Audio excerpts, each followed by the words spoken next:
بس کچھ ٹپس ہیں جو میں ٹیچنگ کے حوالے سے دینا چاہوں گا. ایک بہت ہی خوبصورت کتاب ہے جو مجھے ملی، النبی کالمعلم، کہ رسول صلی اللہ علیہ وسلم ایز اے ٹیچر کیسے تھے. اس میں بہت ساری رسول صلی اللہ علیہ وسلم کی جو ٹیچنگ پریکٹسز ہیں اس کے بارے میں بات کی گئی ہے، اور اس کی ایک اردو میں بھی کاپی موجود ہے، ابھی تک انگلش میں نہیں آئی. سو اپنے ایکسپیرینس کے حوالے سے میں چاہتا ہوں کہ وہ چیزیں میں انشاءاللہ آپ کے لیے سمرائز کر دوں. اور وہ بیسکلی ہیں، میرا خود کا بھی ایکسپیرینس ہے کہ 3-4 چیزیں جو ہے نا آپ کو دھیان میں رکھنی ہوتی ہیں. یعنی اگر آپ یہ 3 چیزیں کر لیں تو اس سے بہت زیادہ افیکٹ پڑتا ہے، آپ افیکٹو ٹیچر بنتے ہو. اور ان میں سے سب سے پہلی بات یہ ہے کہ آپ کو اسٹوڈنٹ کی طرح سوچنا چاہیے. یعنی جب آپ کو کس چیز کا پتہ ہونا، کس چیز کی آپ ایکسپرٹ ہوں، پروفیسر ہیں، ٹیچر ہیں آپ، تو ہوتا یہ ہے کہ لوگ نا ایز اے ایکسپرٹ لیول پہ بات کر رہے ہوتے ہیں، یا وہ اسکالر لیول پر بات کر رہے ہوتے ہیں.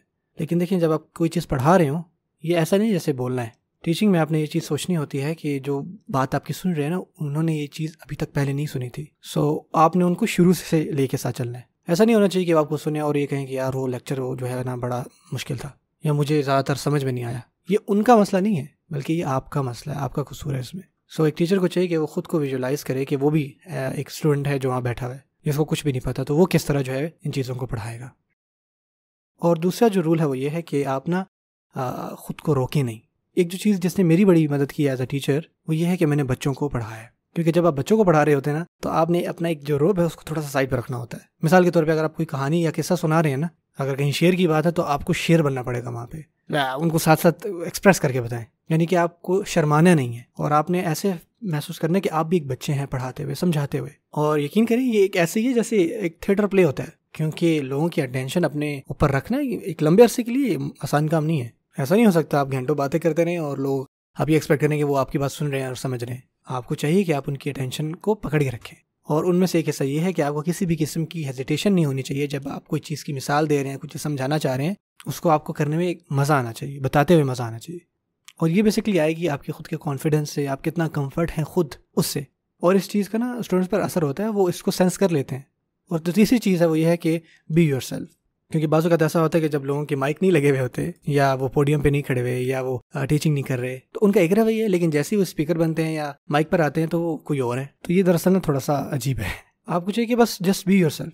چاہے مثال کے طور پہ آپ کے سامنے ایک بندہ بیٹھا ہوا ہے، یا 2 لوگ بیٹھے ہوئے ہیں، یا لاکھوں لوگ بیٹھے ہوئے ہیں. ایسا نہیں ہونا چاہیے کہ جیسے کیمرہ آپ کے سامنے آیا تو آپ کا رویہ ہی مختلف ہو رہا ہے. اور اس چیز کا بھی اثر ہوتا ہے، کیونکہ ہر بندہ جو آپ کے آڈینس میں بیٹھا ہوا ہے نا، تو اس کو یہ فیل آنا چاہیے کہ آپ 101 اس سے بات کر رہے ہیں.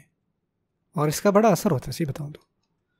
اور آخری بات اسپیشلی اسپیکنگ کے حوالے سے نہیں، بلکہ ٹیچنگ کے حوالے سے، یہ کہ آپ نے ایک بیلنس برقرار رکھنا ہے کہ آپ کا ایک کلاس میں اتھارٹی، ایک روب بھی ہو، اور ساتھ ساتھ آپ اپنے اسٹوڈنٹس کے دوست بھی ہوں. اگر آپ نے بہت سارا روب رکھا ہوا ہے تو آپ کے اور آپ کے اسٹوڈنٹس کے درمیان ایک ایموشنل ڈسکنیکشن ہوگا، اور وہ پھر صحیح سے چیزیں، ان چیزوں کو نہیں سیکھ پائیں گے، آپ سے سوال ہی نہیں پوچھیں گے. لیکن اگر آپ بہت ہی زیادہ ہنسی مذاق کر رہے ہیں، فنی ہوئے ہیں، تو پھر آپ کی کلاس میں کوئی کام کرنے والا نہیں ہوگا، کیونکہ وہ پوری کلاس کو نا ایک آپ سمجھیں پارٹی بنا دیں گے. سو آپ کو ایک بیلنس برقرار رکھنا ہوتا ہے مزاح کرنے میں، یا چیزوں کو آسان بنانے میں، اور خاص کر اپنا ایک روب بھی رکھنے میں جب ضرورت پڑے. تو یہ سب بہت ضروری ہے، خاص کر ایک ٹیچنگ انوائرمنٹ میں.